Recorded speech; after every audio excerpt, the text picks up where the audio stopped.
Man is a periphery, but also a center. Man is a circumference, but not only that. Your body is your circumference, but not you. This sutra is concerned with the identification of consciousness with the body, the identification of the center with the periphery.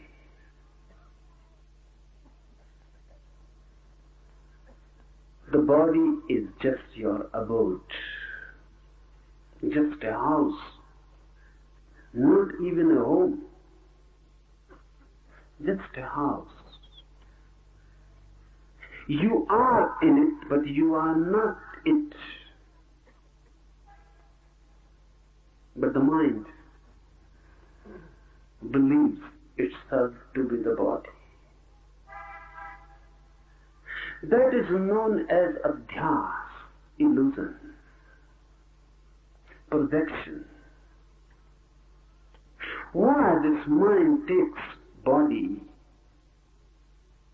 as identical with it, as one with it? The nearness, the constant nearness, the intimacy between the two. And body begins to be reflected in the mirror of the mind. And constant association, not only in this life, but of many lives. By and by, you become one with that which has been in association with you. It becomes a habit. For millions of years, consciousness has existed in bodies. And because of that, it is identified with it. This identification is the only error, the only ignorance, the only sin for Eastern approach. This is the original sin, to be identified with the body.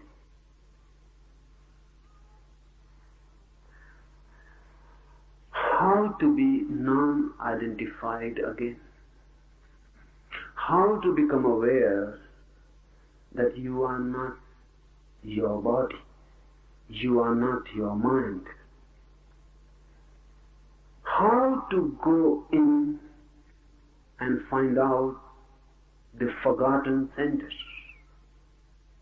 It is always there. You are standing on it, you are it.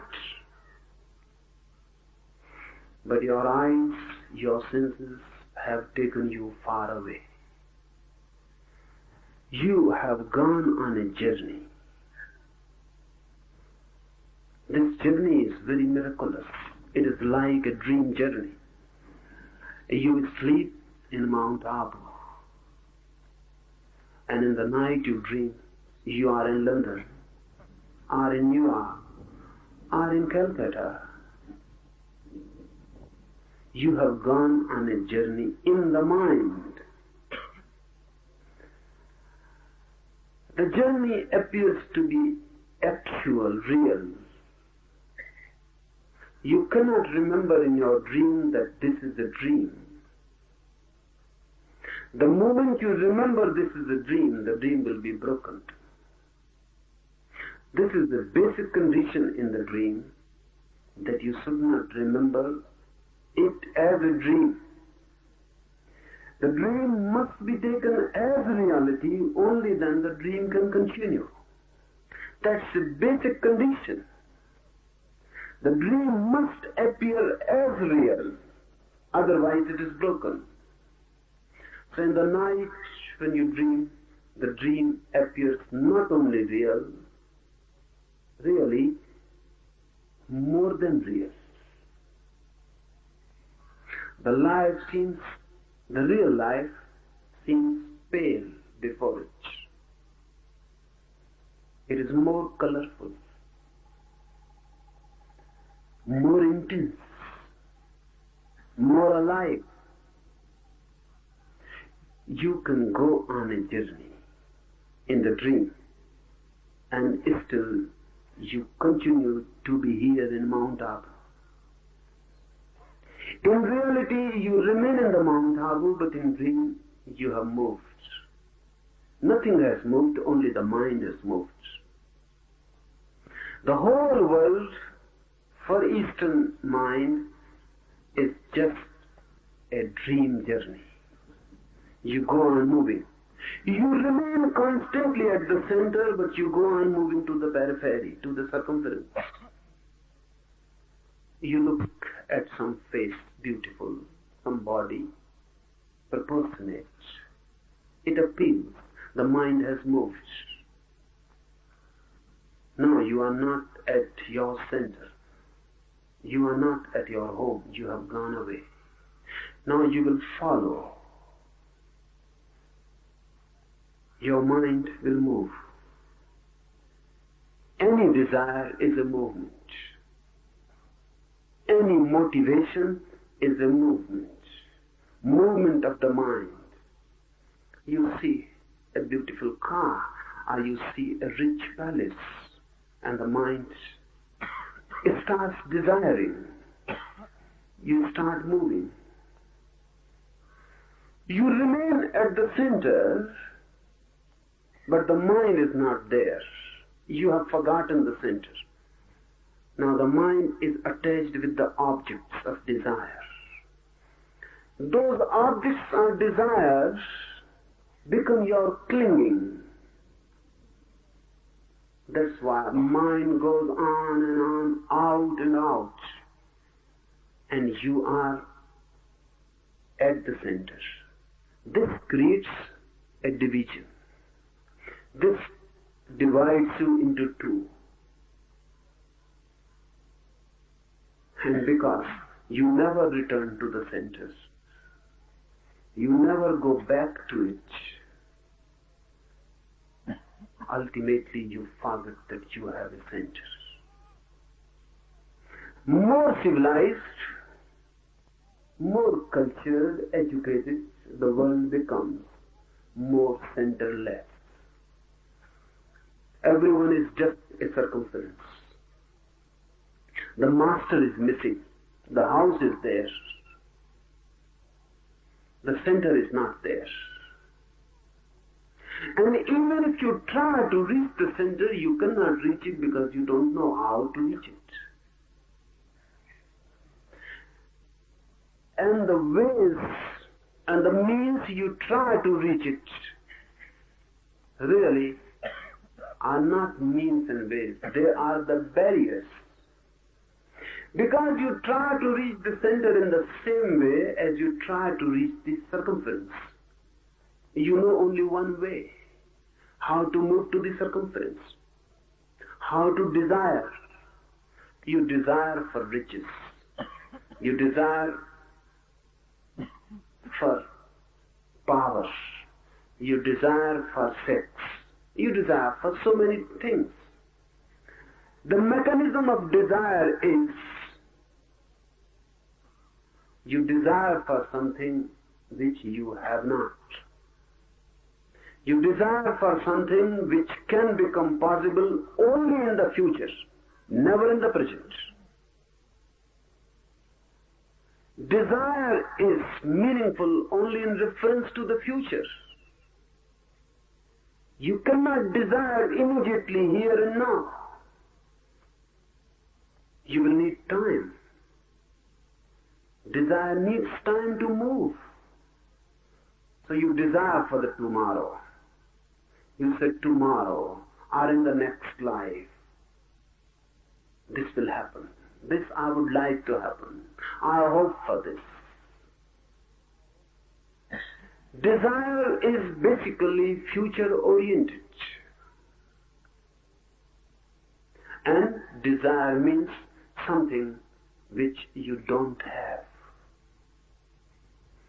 This mechanism, if you apply to the inner journey, will become a barrier. This mechanism cannot help. Because the basic situation differs. Not only differs, it is absolutely diametrically opposite. Your being, your center is not something to be achieved in the future. It is here and now. It is already the case. You can have it immediately. No time is needed to move to it. Really, no movement is needed. Just an awareness, and you are there. You have not moved away. You are just unaware. You have not gone anywhere so that you have to come back. You have never gone in reality, only in dream. You are sleeping in Mount Abu and dreaming of London, and someone suddenly awakes you. Will you be awake in London or in Mount Abu? Or will you tell that, wait, I am in London and now I will need to come back to Mount Abu? No, from a dream. If you are awakened, you are suddenly here. The dream world, the dream journey disappears completely. You are not to come back because you had never gone away. Your being, your center is here and now. It cannot be made an object of desire. You cannot desire it. And if you desire it, you will miss it. Your very desire will become the barrier. Allah says, do not seek, otherwise you will miss. Do not seek and find. Looks absurd. Do not seek and find looks illogical. It is not. It looks illogical because we know only one logic, the logic of desire. If someone says, do not find riches, do not seek riches, and you will find, it is illogical. You will never find. If someone says, don't long for worldly things, and you will find them, nonsense. You will never find them. You will have to seek. Then too it is difficult to find.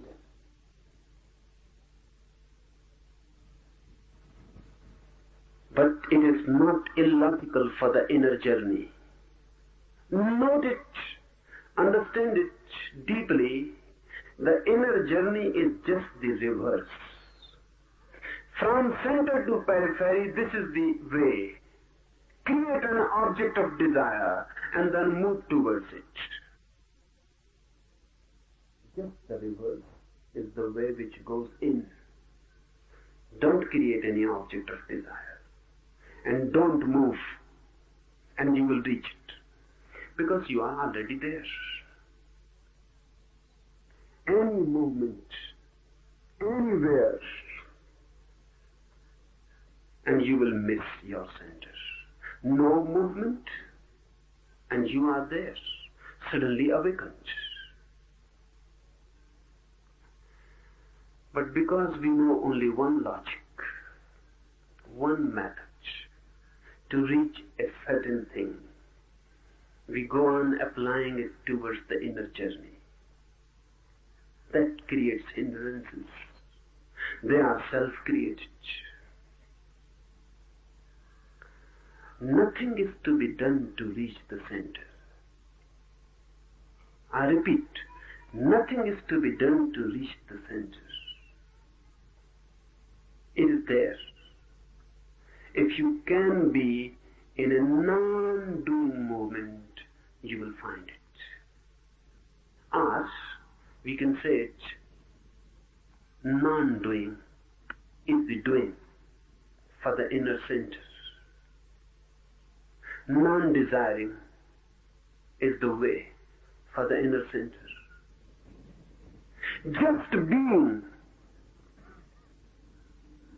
not becoming, is the beginning of it. But the mind will ask what to do. Even if I say, don't do anything, the mind will constantly go on asking, but how? How not to do anything? What to do to achieve this non-doing, this non-action? How it is to be achieved? And how means something is to be done. So one secret I will tell you. All the techniques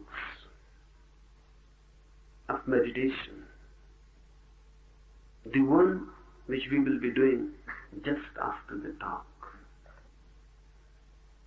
all the techniques are really just toys to play with. Because the mind goes on asking what to do, so the technique supplies you. Do this. By that doing, you are not going to reach the center. But by that doing, suddenly you will be exhausted. Suddenly, totally moving in that doing, the doing will stop. As I said last night, you cannot be angry totally.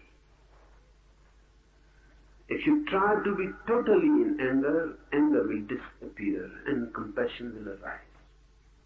You cannot be hating totally. If you hate totally, at the climax, hate will disappear and love will arise. You can be in love totally. The same. If you do, in no doing you can be totally. Your being remains out of it. You go on doing a certain thing, your being remains out of it. It can never be total. You walk. Can you walk totally? You cannot. Because a certain inner point remains non-walking. It will never walk. You go on to the moon. It will never go anywhere. It will remain there, inside. Just sitting there. That's why if you love, and your love is an act, an action, then your love too cannot be total. If you are doing love, if you are making love, love too cannot be total, because no action can be total. The being remains out. The love can be total only if you become love. It is not a doing. You are love. You are not making love. Your very being is love. That's why hate cannot be total, because your being can never become hate. You can hate someone, but your being can never become hate. Your being can become love. No doing, no action can be total. Only being can be total. So I will suggest you a method to do. And the trick, I may be allowed to call it a trick. And the trick is this, that if you go totally in it, suddenly a moment will come, all doing will cease, all effort will cease, and you will be thrown back to your center. and there will be no doing, no effort. Simple existence, innocent existence, just being.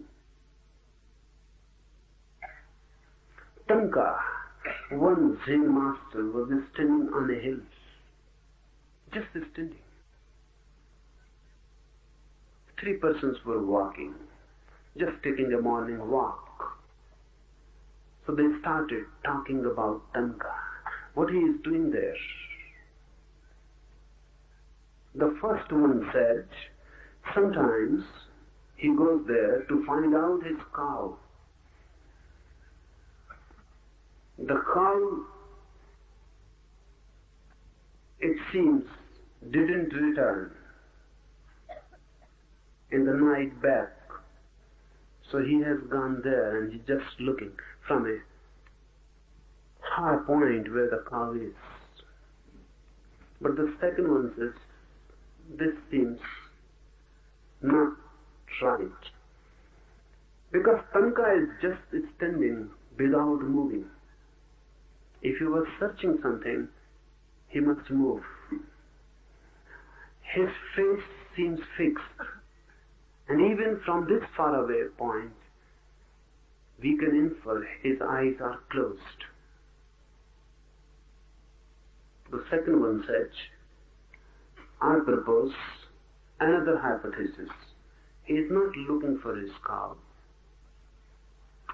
Rather, he is waiting for some friends who might have accompanied him, but are left somewhere behind. He must be waiting. But the third one said, he cannot be waiting, because if someone waits, sometimes he looks back. He never looks back. He's just standing like a statue. So I propose the third idea. He is meditating. It was difficult to decide, and they argued. So ultimately they decided we must go to him and ask what he is doing. So they went. They asked Tanka, what are you doing? The first one said, are you in search of your cow? The cow has not returned home. Tanka is reported to have said, I have no home in this world and nothing to miss. Who has said to you that I have a cow? The cow is there, of course, but I don't have it. So there is no question of finding it, searching for it. So the second one was delighted, and he said, then my hypothesis is going to be right. You are waiting for some friends who are left behind? Tanka laughed and said, I have no enemies, so I cannot have friends. And I am alone, so I cannot leave someone behind. I came alone in this world. I am alone in this world, and I will leave this world alone. So I am neither disturbed by enemies nor by friends. Then the third one was, of course, delighted. And he said, now nothing is left, and my hypothesis is right. You are meditating, are you not? Tanka said, I am not meditating. Because really I am not doing anything.